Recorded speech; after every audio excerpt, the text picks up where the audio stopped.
Guys, good morning. Bibigay tayo ngayon ng vitamins sa big. Ito guys, ang may bibigay ko sa inyong idea.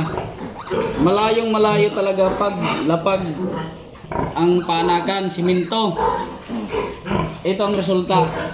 Hindi masyadong nalaki. Mahirap talagang pagandahin ng katawan ng biik. Pero pag sa elevated talaga, katulad doon stop mo.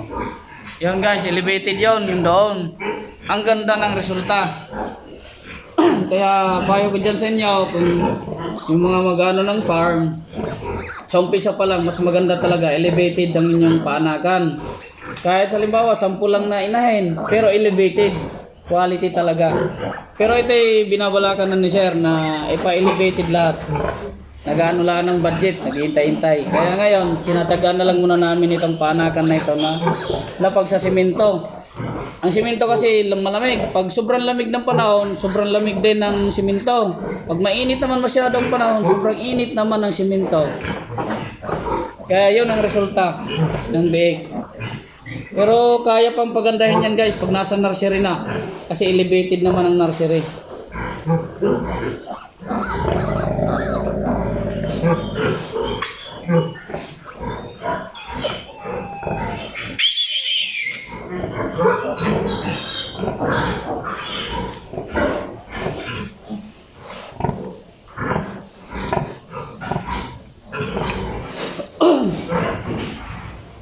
Ibang-iba talaga pag nasa ano eh.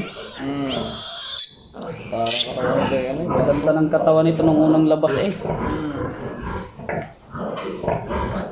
Parang nakakapurin pag sa kaya eh. Oo. Sayo nga kayo boss, nakakapurin. Kung lalo na kung walang dayami, sobrang lamig eh. Nako, iba ka. May sirit ng puwit dyan. Sir, kasi dyan. Dati pinababayaan, hindi pa natin nababayaan masyado sa gabi dyan eh. Makakalang ka, iisip yan dyan. Bago pangit pa rin. Pero yan ay gaganda yan pagka mga 3 weeks old na, hahaba ng katawan yan. Tapos may lipat natin sa nursery. Kinis na yan.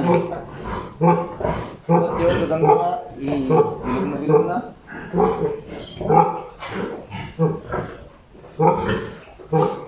Chicken mo lang doon mamaya.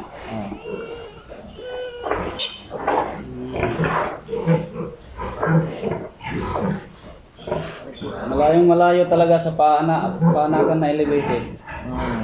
Ang ganda ng resulta. Ang ganda talaga sa elevated.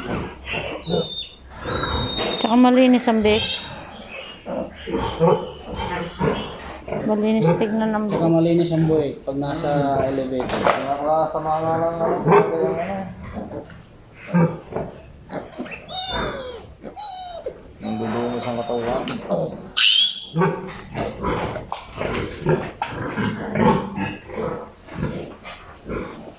Okay lang eh, siyempre hindi naman to totaling farm talaga eh, semi-farm. Kaya nagbabudget pa si sir. Banda-banda diyan. Pag kumita na ng malaki si Dadami sir. na to dito. Talaga. Talagang farm na ito. Ginagabayan ko lang si sir.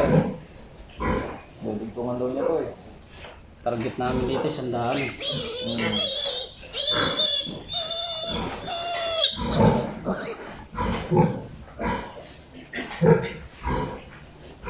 Sabi ko kasi baka may makakita ka uli na makakulong mo.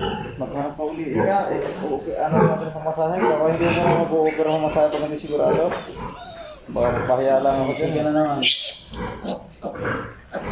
Madali ka. Ano naman saan mag-search yan eh. Ay sigurado. Kaya na-search yan. Ito kaya kayo mo. Ay, pa-search ko yan.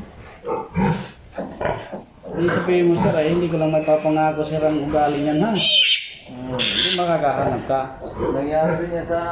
Nangyari din kasi sa akin yan. Sa Monterey.